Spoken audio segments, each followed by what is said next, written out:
It's 5 in the morning, Broad Street, Soho, London, August the 31st, 1854. A woman steps out of her front door, walks 6 steps to the water pump on the corner and fills her jug. The same thing she does every single morning. The water looks clean. It tastes clean. She carries it back inside and makes breakfast for her children. By nightfall, 2 of her children are dead. She will be dead before the week is over, and she will never know what killed her. Right now, on this one street, in the most powerful city on earth, 12 people died last night. Not from war, not from starvation, not from anything anyone can see or smell or touch. The street looks exactly as it did yesterday.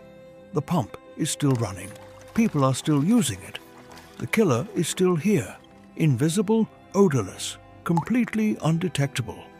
And it has already decided who dies next. In 10 days, 500 people on this street will be gone. And the thing that will save them is not a doctor, not a hospital, not medicine, it's a map.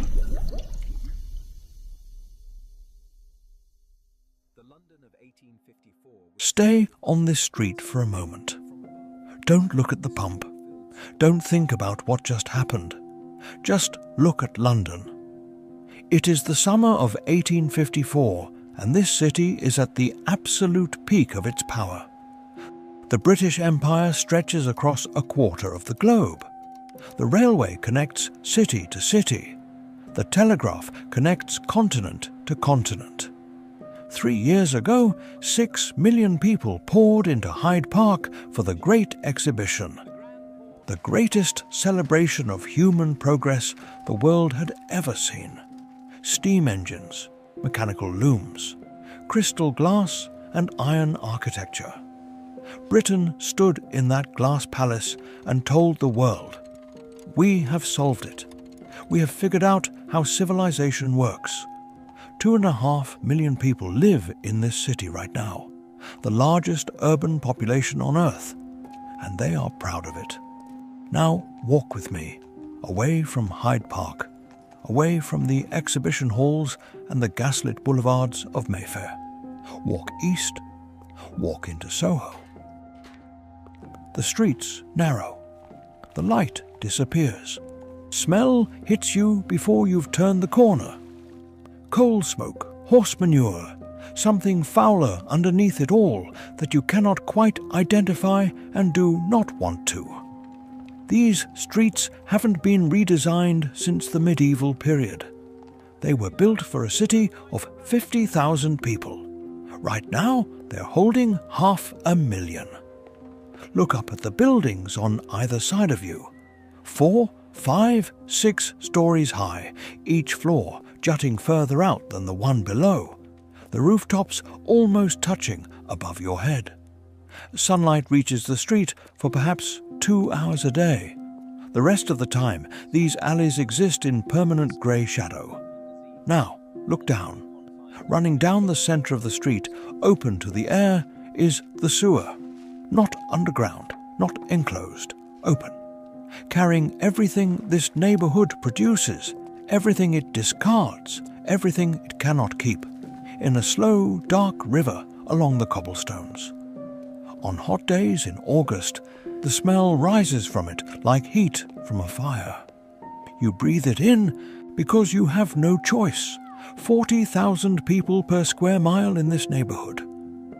Families of 7 or 8 sharing a single room. A bed shared between 4 children. A fireplace that heats one wall and leaves the other frozen. A window that looks directly into another window 3 feet away. These people are not lazy. They are not careless. They are working 16-hour days in factories and workshops and markets, and they are coming home to this because this is all that exists for them in London in 1854. And they are drinking from that pump on the corner of Broad Street, because the Thames is visibly filthy. Brown, thick, smelling so badly that Parliament itself hung chloride-soaked sheets over its windows 2 summers ago just to make the chamber usable. Everyone in Soho knows the river water is poison. The pump water is clean. The pump water is cold and clear and tastes of nothing. Generations of families on this street have drunk from that pump. Children have grown up drinking from it. Nobody has ever connected it to anything bad. So every morning they walk 6 steps from their front door and they fill their jugs. And in the summer of 1854, something has changed inside that pump. Something that arrived silently weeks ago from a source nobody has identified yet. Something that has been building in the water supply beneath Broad Street while the neighbourhood went about its ordinary life completely unaware. The most advanced city on earth has no idea what is about to happen to it, and it has even less idea how completely helpless it will be to stop it. August the 28th, 1854. Monday evening. A baby girl at number 40, Broad Street, falls sick. She's just a few months old. Her name is not recorded in any official document. History did not think her important enough to remember. But what happens next, because of her, because of this one ordinary Monday evening, will change the world. Her mother cleans the soiled water. She carries it downstairs and empties it into the cesspit at the front of the building. The cesspit is 3 feet from the water pump. 3 feet, the distance from your elbow to your fingertips. The baby dies 2 days later. She is the first. She will not be the last. August the 31st, Thursday. 12 people on Broad Street are dead. Neighbours notice. Doors close a little earlier that evening. Conversations happen in low voices. There is no panic yet, not real panic, just the particular unease of people who sense something is wrong but cannot name it. London has always had disease. London has always had death. These things happen. People tell themselves these things happen. September the 1st. Friday, 70 dead. Now the panic arrives. Not organised panic. Not the kind with a clear direction or a rational response. The kind that moves through a neighbourhood like a current, invisible, transmitted person to person, arriving before the news does. A family on Marshall Street packs what they can carry and leaves before sunrise. A landlord on Berwick Street nails boards across the windows of 3 of his properties and does not come back. A woman sends her children to her sister in Lambeth and then cannot decide whether to follow them or stay. On Broad Street itself, the sound changes. The carts and the vendors and the ordinary noise of a London morning. Gone. Replaced by something that is not quite silence, because there are still people here, still sounds. But everything is muffled, careful, as though the street itself is holding its breath. September the 2nd, Saturday. 127 dead in 72 hours from one street. Stand here and try to understand what that number means in real terms. 127 people. Not numbers on a ledger. Families. The bootmaker on the corner who has been on this street for 20 years. The widow in the upstairs room who everyone knew by name. Children. More children than anyone wants to count. This is what cholera does, and this is why it is so unlike anything London has faced before. It does not announce itself. It does not build slowly. It arrives at full force on a Tuesday, and by Saturday it has emptied a street. The symptoms come on without warning.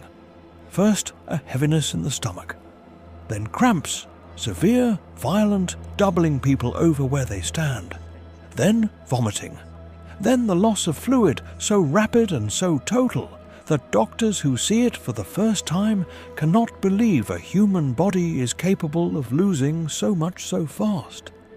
The skin changes, the colour drains, the face of someone in the final stages of cholera, collapses inward, the eyes sunken, the skin taking on a blue-grey colour that Victorian doctors called the algid stage, from the Latin for cold, because the dying felt cold, in August, in the middle of a London summer, from first symptoms to death, sometimes 48 hours, sometimes 12, sometimes less.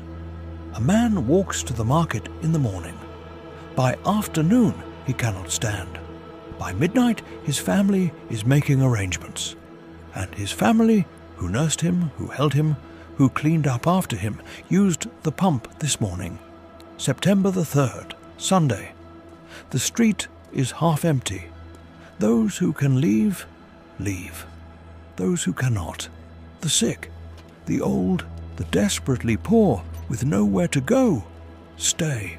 The cholera does not care which category you fall into.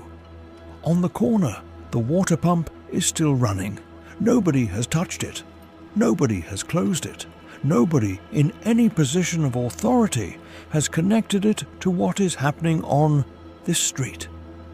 The Broad Street pump is simply there, as it has always been, clean and cold and completely available. And people are still using it. Because in 1854, in the most advanced city on earth, nobody knows what cholera is. Nobody knows how it spreads. Nobody knows what to do. And the theory that the entire medical establishment is relying on to answer those questions is wrong. Before we go any further, you need to understand something. The people trying to stop this were not stupid. They were not negligent. They were not corrupt. They were the most educated, most qualified, most respected medical minds in the most advanced city on earth. And they had an answer. A complete, coherent, academically rigorous answer for exactly what was happening on Broad Street. It was called miasma. The word comes from the Greek. It means pollution, contamination, bad air. The theory was simple.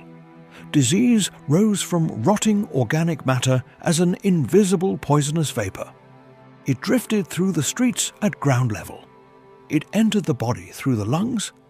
The worse the smell, the worse the disease. The closer you lived to filth, the more likely you were to die. And here is the thing that makes this so devastating. It made complete sense. Walk through Soho in 1854 and the evidence for miasma theory is everywhere. The poorest neighbourhoods smell the worst and have the highest death rates. The wealthiest neighbourhoods smell better and have the lowest. The correlation is undeniable. The logic is sound. Every educated person in England, every doctor, every scientist, every public health official looked at that correlation and arrived at the same conclusion.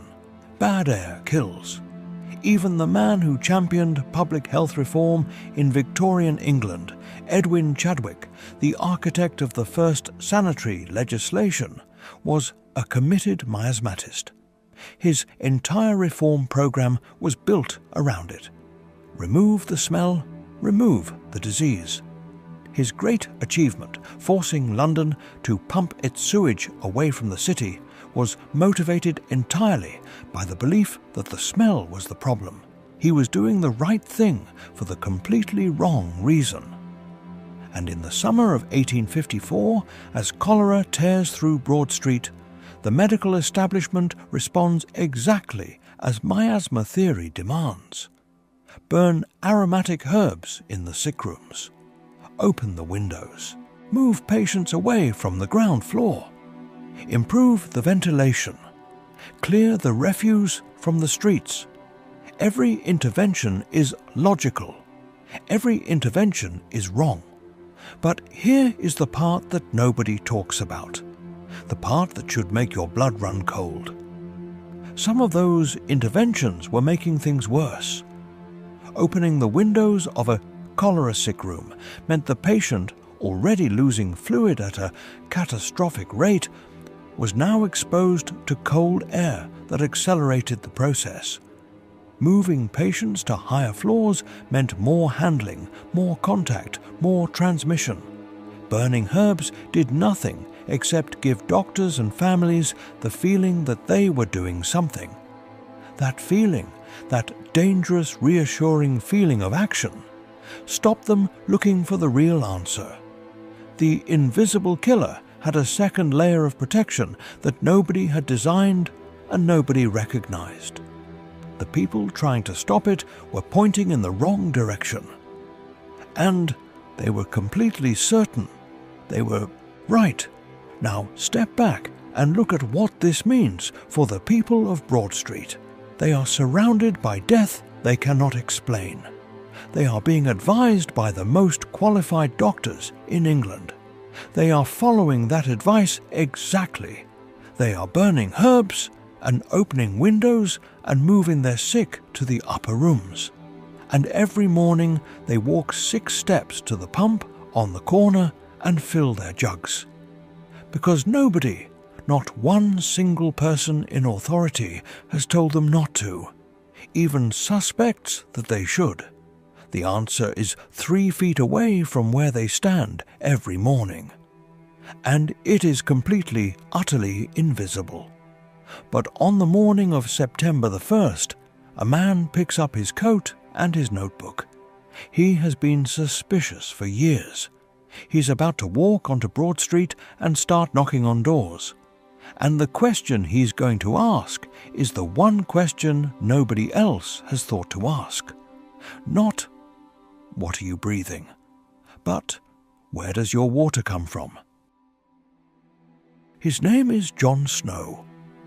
And in September of 1854, he is 41 years old, a physician working from a surgery on Sackville Street, Soho. 5 minutes walk from Broad Street, close enough to hear the church bell at St. Luke's tolling through the night. He is not famous. Not yet.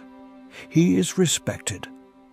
3 years earlier, he administered chloroform to Queen Victoria during the birth of Prince Leopold, which earned him royal approval and a certain professional credibility. But he is not the kind of doctor whose name appears in the newspapers. He is the kind of doctor who fills notebooks. And John Snow has been filling notebooks about cholera for years.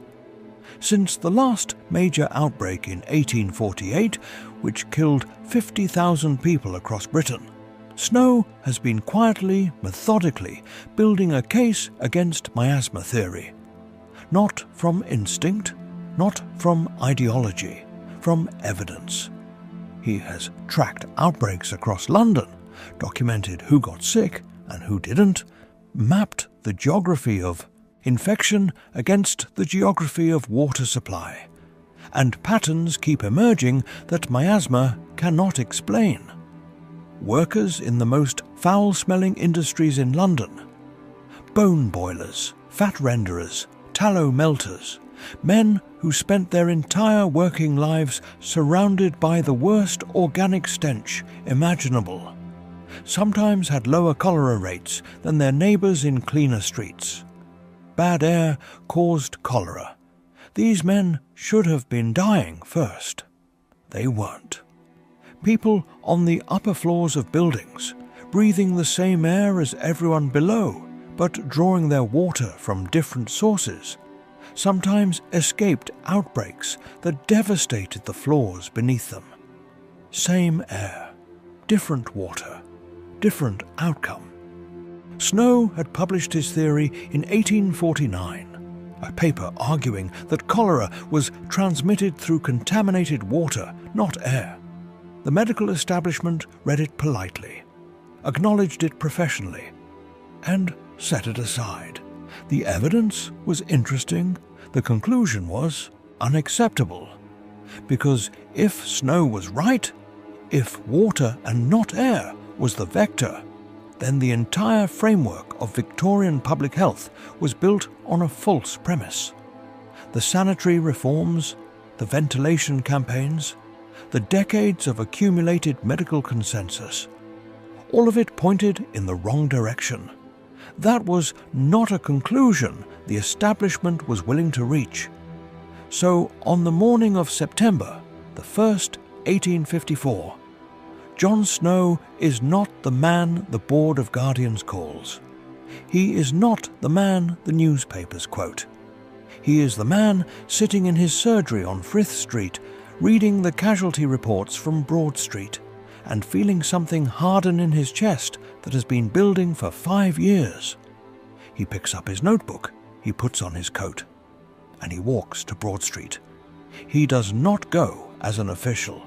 He has no authority here, no commission, no mandate, no institutional backing.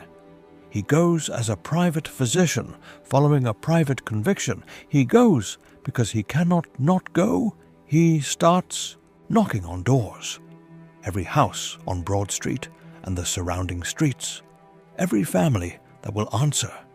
He introduces himself. He asks permission to ask questions. And then he asks the same questions every time. House by house, family by family. The living and the recently bereaved. Who in your household fell sick?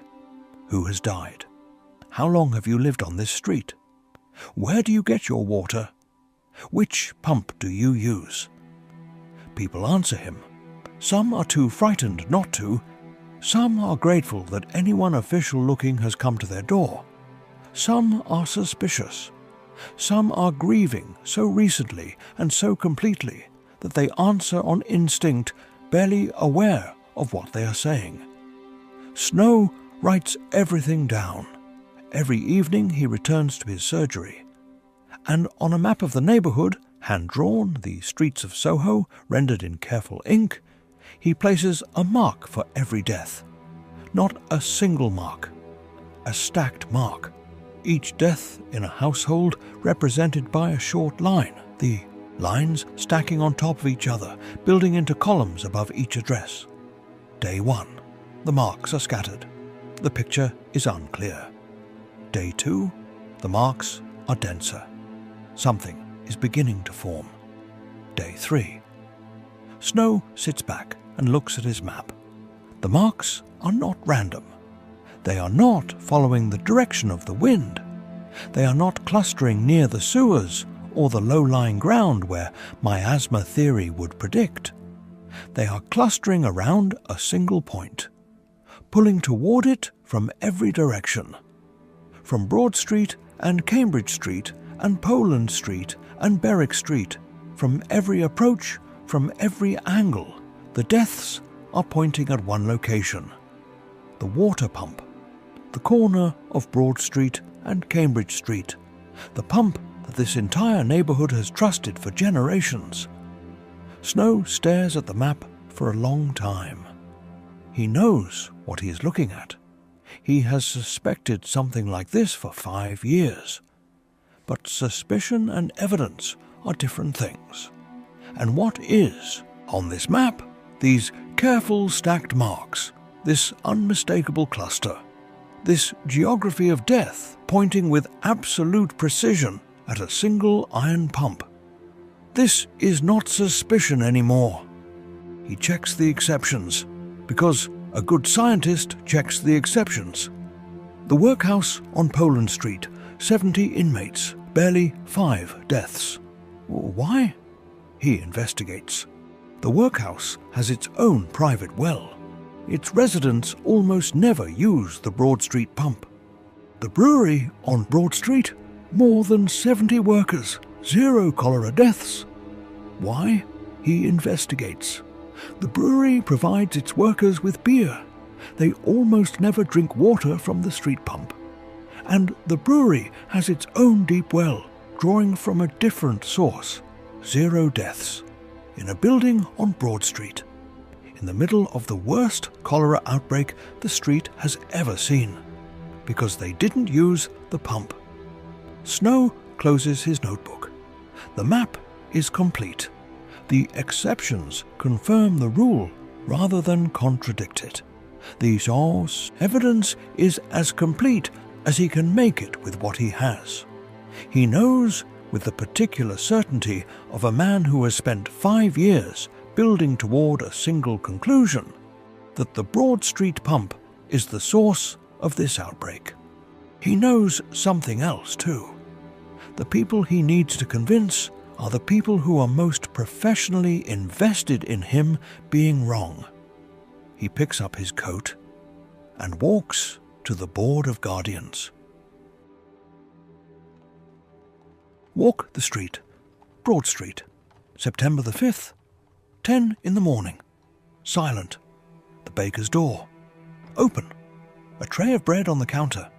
Nobody came. The school on Poland Street. Empty benches. On the board is even multiplied by. And then nothing. The chalk still on the ledge. A cart in the middle of the road. Abandoned. The horse gone. The coal still on it. A child's shoe on the curb. One shoe. This is what an epidemic looks like. Not bodies, not fire, just the things people left behind when they ran. 2 streets north, Oxford Street. Alive, loud, normal. Nobody there knows what is happening behind them. Some of them will be dead by the weekend. Walk back. The pump is still running. 4 people in the queue, a woman with a jug, an old man, a girl of 12, a young mother, infant on her hip, the child reaching for the handle. The water looks clean. The doctors said it's the air, so the pump must be fine. She steps forward. On Sackville Street, Snow is putting on his coat. 12 hours. September the 7th, Thursday evening. 12 men around a table, the Board of Guardians. Snow lays his evidence out. The cluster, the workhouse well, the brewery workers, every death pointing at one place, the Broad Street pump. Skeptical silence. 2 hours of questions, 2 hours of doubt. One decision: remove the handle. Not because they believe him, because they have nothing else. The next morning, a workman, a wrench. No announcement, no crowd. He fits the wrench, turns it. The handle comes free, tucks it under his arm, walks away. Just an iron post now. Nobody can use it. The outbreak stops.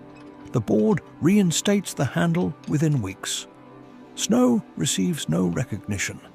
He dies June the 16th, 1858. 45 years old. A stroke at his desk. His manuscript open. Unfinished. No award.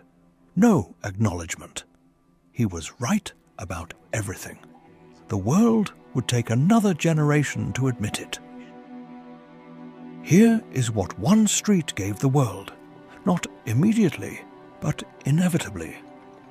The summer snow died. The Thames became so foul, Parliament could not breathe in its own building. The great stink. They finally acted. They commissioned Bazalgette, 83 miles of underground sewers, every open channel in London intercepted. 16 years to build. Still working today beneath your feet. But the deeper change was the idea. Germ theory. Disease from microorganisms, not air. Pasteur, Koch, Lister. Miasma collapsed. Everything changed. Hospitals sterilized instruments. Surgeons washed hands. Death rates fell. Life expectancy in England in 1850, 40 years. Today, 82. That difference passes through a water pump on a London street corner. Snow's map is now taught in medical schools worldwide. When COVID began in 2020 and officials mapped infection clusters, that method started here, on this street. You can go there today. Broadwick Street, the replica pump on the corner, a blue plaque on the wall, and beside it, a pub, the John Snow. Quiet, belated, deserved. Next time you turn on a tap and clean water comes out, and you never once think about it. That is the world he built. One map, one pump, one handle. Some things that change everything leave almost no mark at all. The pump is still there, same corner, 3 feet from where the cesspit once sat. If you are ever on Broadwick Street, stop, put your hand on the handle. Think about the woman who filled her jug there on August the 31st, 1854. Then go into the John Snow and drink something without thinking about where the water came from, because you never have to. And that is the point. Leave your next location in the comments. I'll see you in the next era.